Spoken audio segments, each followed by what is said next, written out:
Patricia Langford moved through Dallas-Fort Worth International Airport with the practiced grace of someone who had done it 100 times before. Her designer carry-on rolled smoothly at her side heels, clicking softly against the polished floor. First class to Washington, D.C. It was her usual route, and she expected it to unfold the same way it always had, efficient, comfortable, and familiar. She liked knowing what to expect. The quiet conversations, the chilled champagne in real glasses, the soft leather seats. Everything about this space, this part of the plane, made her feel as though the world still operated with a certain order, her kind of order. But that sense of ease flickered the moment she reached her row. A black man in a tailored navy suit was already seated beside her. He looked focused, his eyes scanning something on his laptop screen, hands moving with a quiet confidence. The light from the screen cast a soft glow on his face, highlighting the calm and clarity in his features. He didn't glance up, didn't speak. Patricia paused just for a moment before she set her handbag down with more force than necessary and took her seat. Her movements were stiff, calculated, her expression blank. But inside, something churned. First class wasn't supposed to feel like this. She shifted in her seat, nudging the armrest with her purse. No response. He kept typing, not rude, not friendly, just present, as if he belonged there. That unsettled her more than she cared to admit. Finally, she leaned slightly in his direction and spoke, her voice carefully polite. "Excuse me, are you sure you're in the right seat?" Without looking up, he answered, calm and even. Yes, that was all. Patricia sat back, lips pressed together, and scanned the cabin. A few rows ahead, a young flight attendant was helping someone with a bag. Patricia raised her hand, a small gesture, and the woman made her way over. "Is everything all right, ma'am?" the attendant asked with a pleasant smile. Patricia gave a small laugh, the kind people use when they want to seem gracious while being anything but. "I think there's been a little mix-up," she said. "I believe this gentleman may be in the wrong seat." The attendant checked her manifest and replied gently, "Actually, Mr. Stokes is in his correct seat. You're in 2A and he's in 2B. Patricia blinked. "That's odd," she murmured, forcing another smile. "I just assumed." "Everything looks correct," the attendant replied, still polite but firmer this time. Patricia nodded tightly and turned toward the window. She wasn't finished, not even close. And across the aisle, a businessman peeked up from his phone, sensing the shift in the air. Something was happening here, quiet, restrained, but unmistakable. The flight hadn't even left the ground yet. But already the atmosphere had changed. Patricia Langford sat stiffly in her seat, arms folded tight across her chest. Outside the small oval window, planes taxied across sun-warmed concrete, but all she could feel was the weight pressing down inside her. Her discomfort wasn't about the seat or the legroom. It was about the man next to her, quiet, composed, focused, and the way he made her feel invisible, or worse, exposed. His name, as she just learned, was Daniel Stokes. And despite the cut of his suit and the calm in his face, Patricia simply couldn't accept that he belonged here, in first class, next to her, acting like it was just another business trip. She tapped the call button again. A gentle chime rang above, and soon the same flight attendant returned. Emily, that was her name. Early 30s, professional smile, the kind of woman who had learned how to smooth over conflict with kindness. But this time there was something in her posture, a slight hesitation maybe, as if she already sensed where this conversation was headed. "Yes, ma'am," Emily asked. Patricia leaned in just a bit, lowering her voice to a hush, as if what she had to say deserved privacy. "I'd like to request a seat change," she said. Emily tilted her head slightly. "Is there a problem with the seat itself?" Patricia hesitated. She couldn't very well say what she really meant, not directly, so she offered something else. "No, it's just..."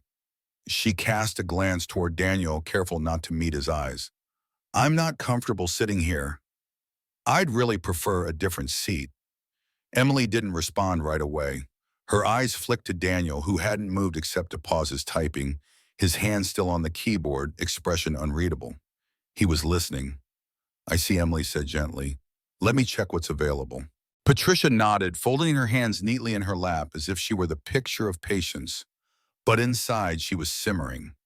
Daniel never looked at her, never asked what was wrong, never offered to switch or even acknowledge her discomfort. That silence, that quiet refusal to play along, only fueled her resentment. Emily returned a moment later, eyes back on her tablet. I'm afraid the first-class cabin is full, ma'am. There aren't any open seats. Patricia's throat tightened. Economy, then she asked, not missing a beat. Emily blinked. I can check, of course. But Patricia wasn't looking to move herself. There might be two open seats in coach, Emily said after a moment, her tone still neutral. Patricia straightened lips, tightening. Perfect. He can take one of them. A ripple of murmurs spread through the cabin. People were listening now. Across the aisle, a man in a navy blazer slowly lowered his phone, pretending to check something while glancing her way. A young woman, 3 rows back, lifted her phone ever so slightly. Maybe she was texting. Or maybe not. Emily's smile faded into something flatter, firmer. Just to clarify, ma'am, you're asking me to move Mr. Stokes to economy. Patricia nodded once calmly. Yes? Emily drew a long breath, folding her hands in front of her. That won't be happening. Patricia's head snapped toward her.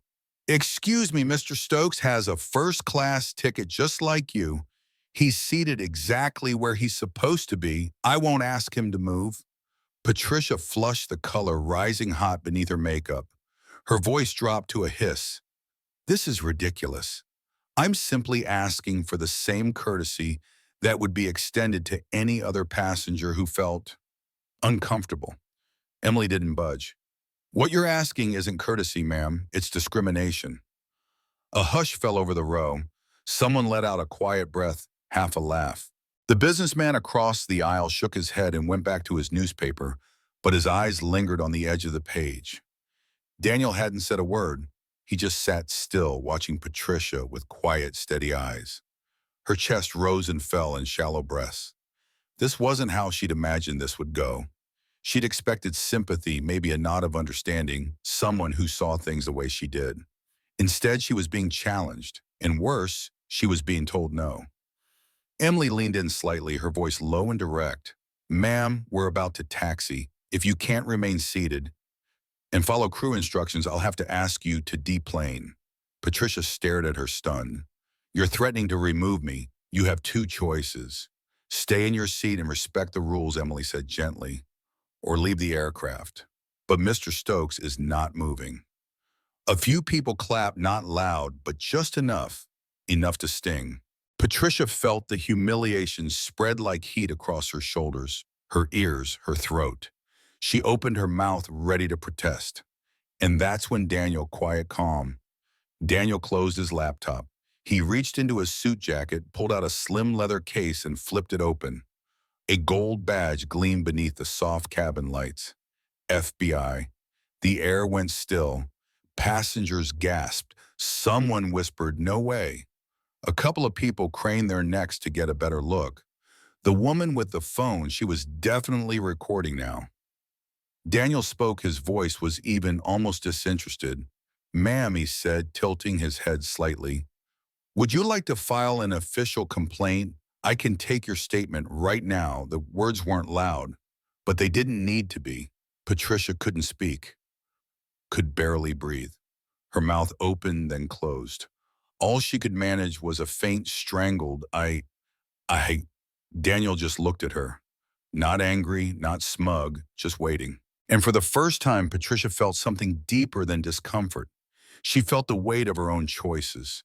And for the first time in a very long time, she had no idea what to say.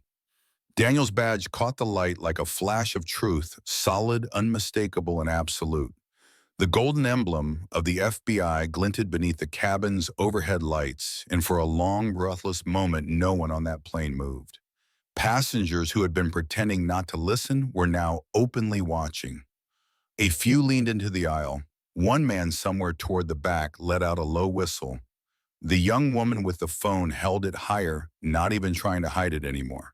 She had seen enough to know this moment was going to be remembered and shared. Across from Daniel, Patricia Langford sat frozen. Her hands were limp in her lap, her mouth slightly open, but no sound came out. She blinked once, twice, her eyes flicking between the badge and Daniel's face as if trying to make sense of it.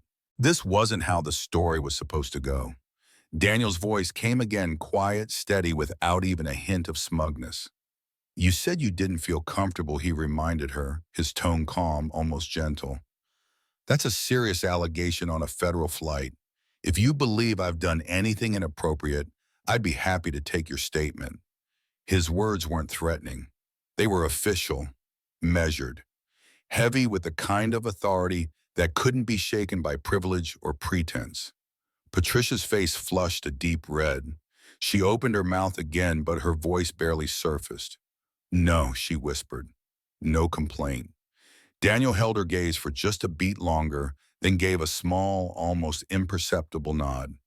He closed the badge case with quiet finality, slipped it back into the inside pocket of his jacket, and returned to his laptop as if nothing had happened. But everything had. The balance in that cabin had shifted, and everyone knew it. A few passengers murmured low approving sounds.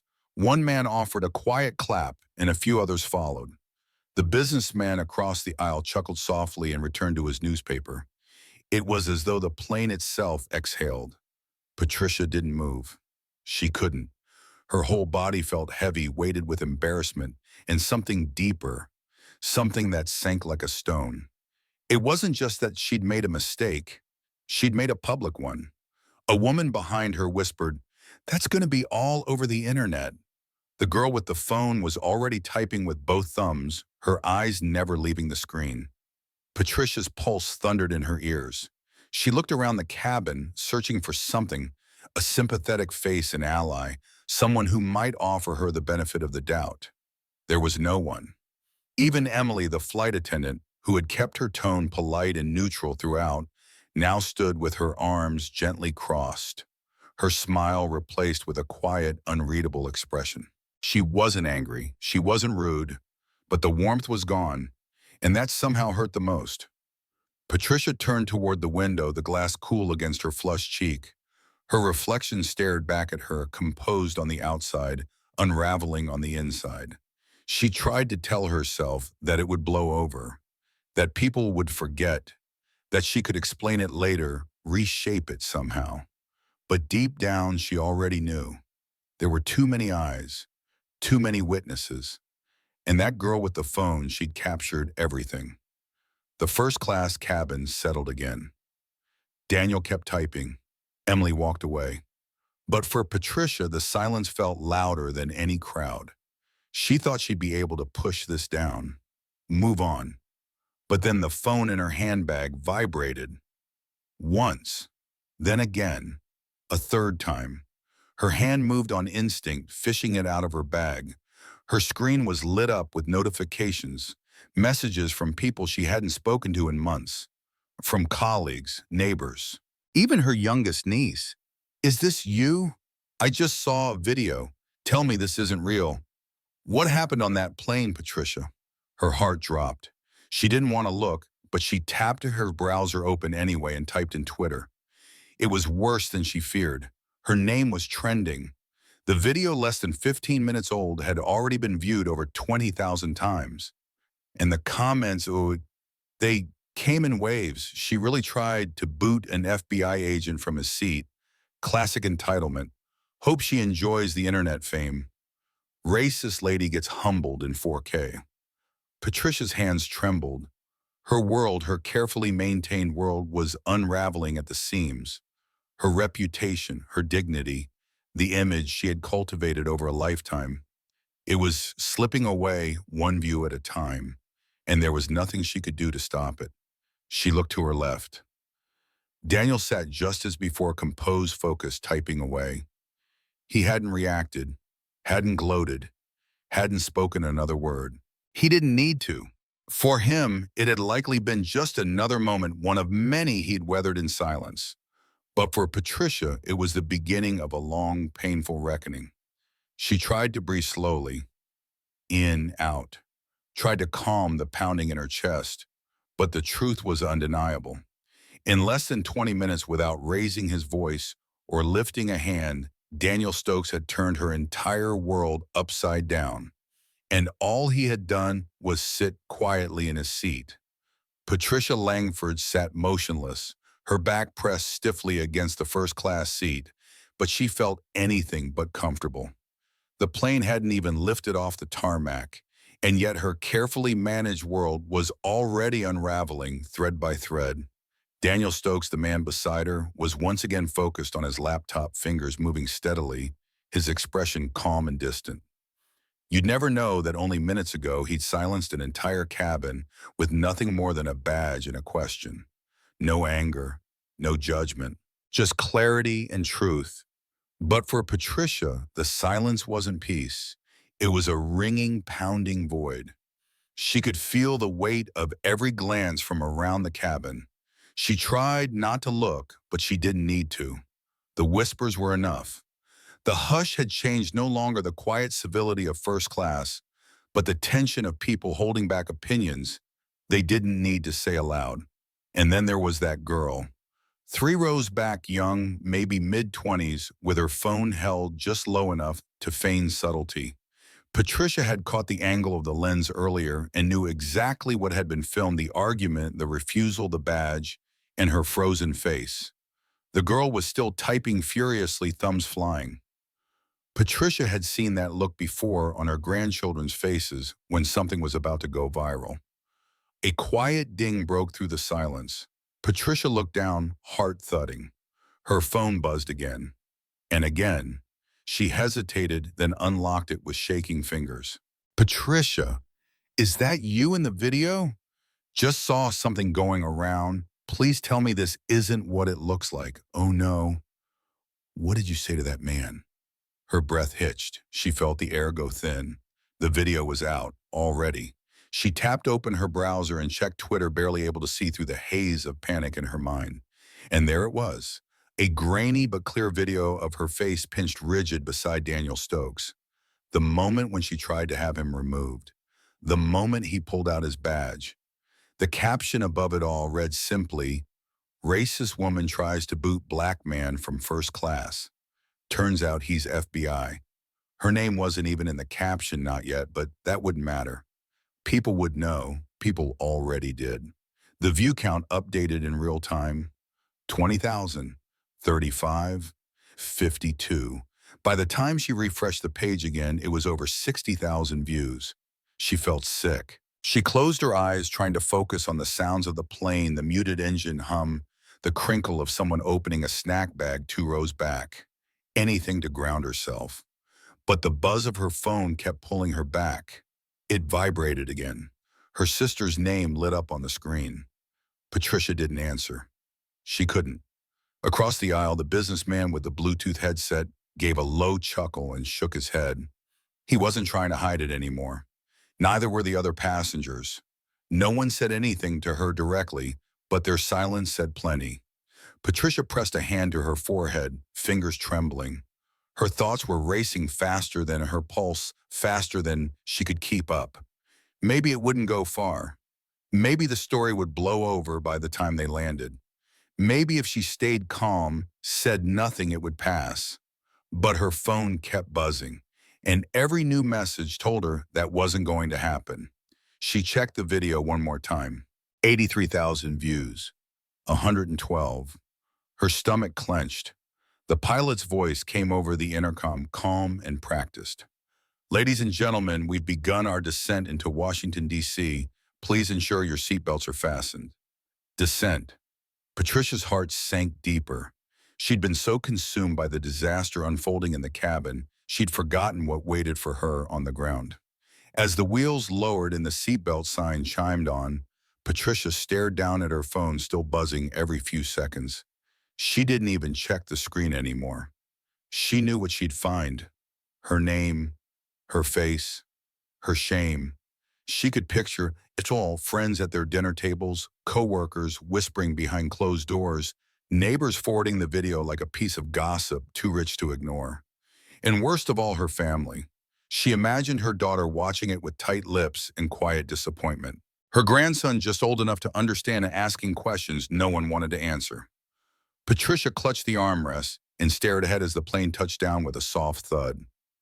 The flight may have been routine, but for Patricia Langford, the landing marked the beginning of something else entirely. A fall, a reckoning.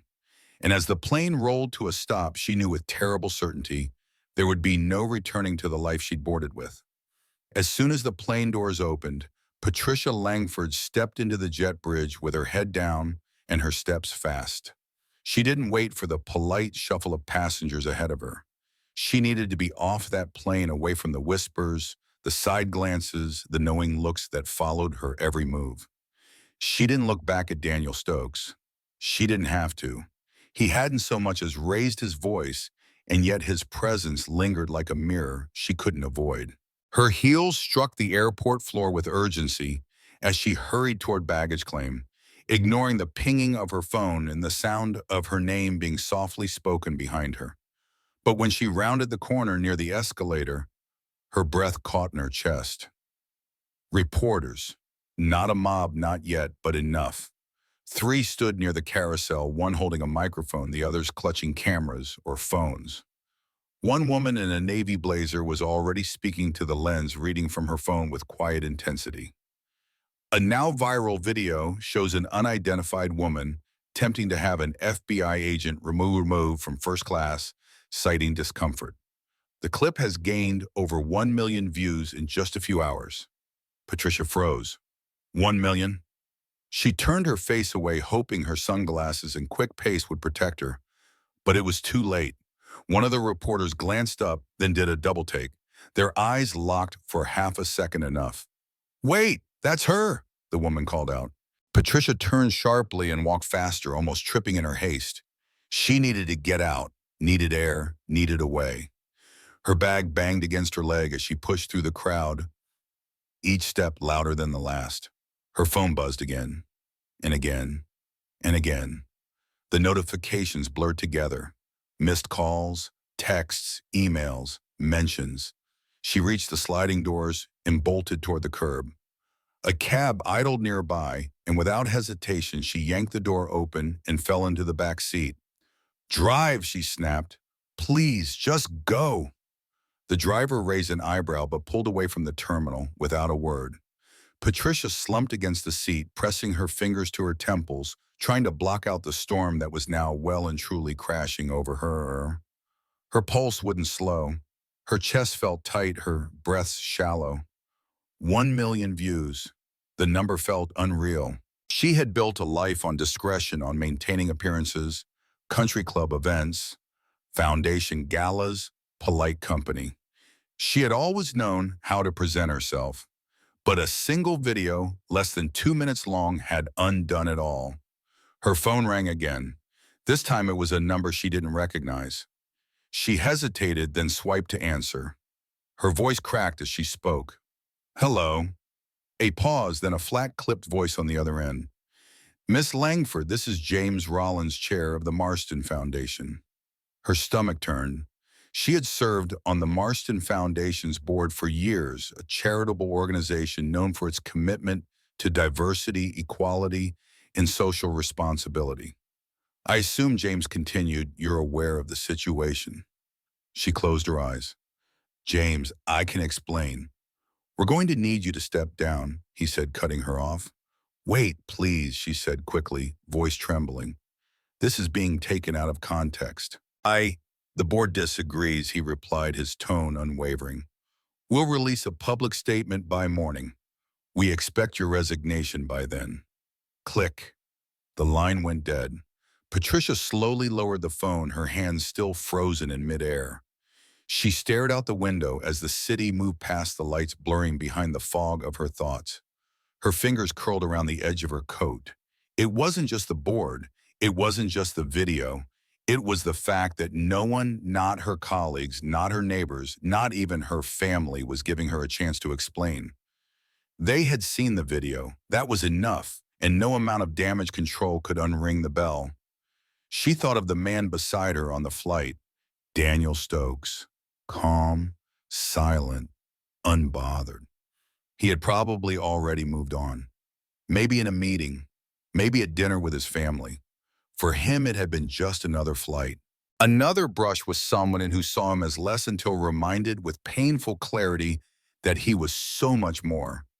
Patricia, meanwhile, sat in the back of a taxi, her world shrinking with every turn of the wheels. She had spent a lifetime curating a name, a reputation, a sense of decorum, and now she was reduced to a headline, a trending tag, a cautionary tale with 1 million views and counting. And the truth she could no longer ignore, it was her own doing. The taxi rolled through the early evening streets of Washington, D.C. The sky outside streaked with the fading light of a day Patricia Langford would never forget. She sat silently in the back seat, her posture tight, her hands clenched in her lap. Her phone lay face down beside her, buzzing intermittently like a heartbeat she didn't want to feel. She had stopped checking it. The messages were no longer a trickle, they were a flood. The city drifted by in a blur. Rows of brownstones, children playing on the sidewalks, pedestrians with headphones and coffee cups. Life was going on oblivious to the storm that was leveling hers. It wasn't just embarrassment anymore. It was something far heavier. Her thoughts kept circling back to the same question: how did it unravel so quickly?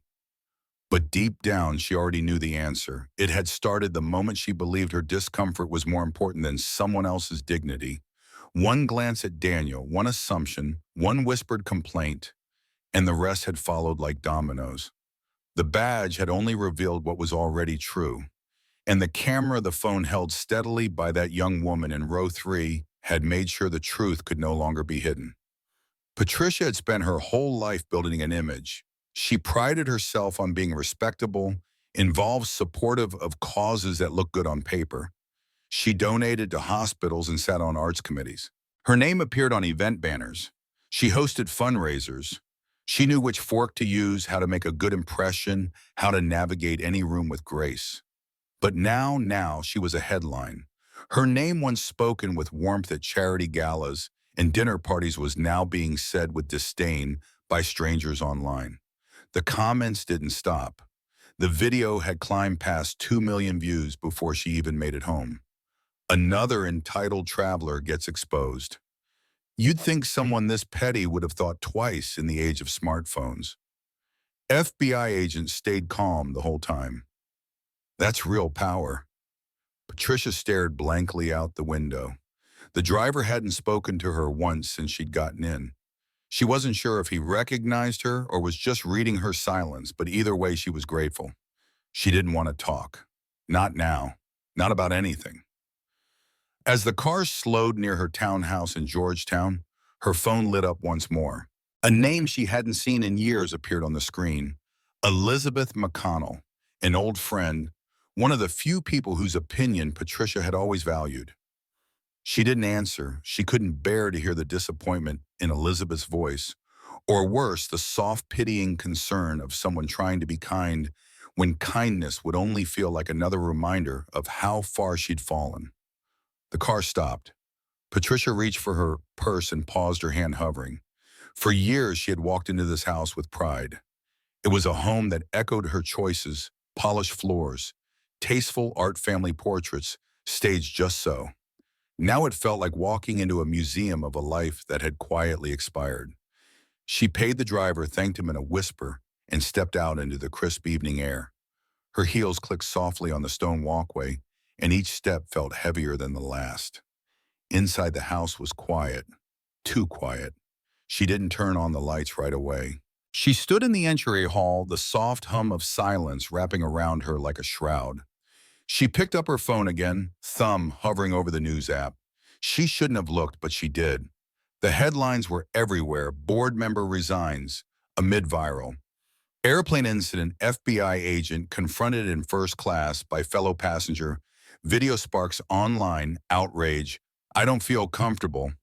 How one phrase backfired in a big way. Her resignation letter had already been published by the Marston Foundation. Simple, formal, cold. Patricia Langford has stepped down from her position effective immediately. The foundation remains committed to its core values of equity, dignity, and inclusion. Her phone slipped from her hand and landed with a soft thud on the area rug. She didn't bother picking it up.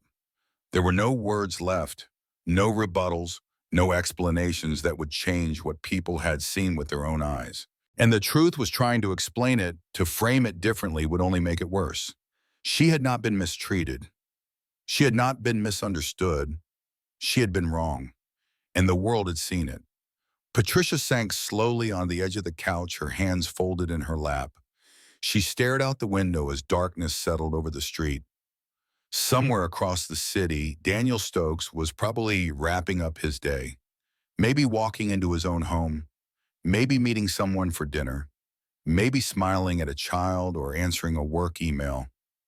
Unbothered, and that she realized was the most humbling part of all. To him, this was just another Tuesday.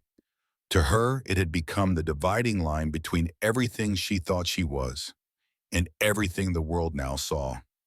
Her story wasn't hers anymore.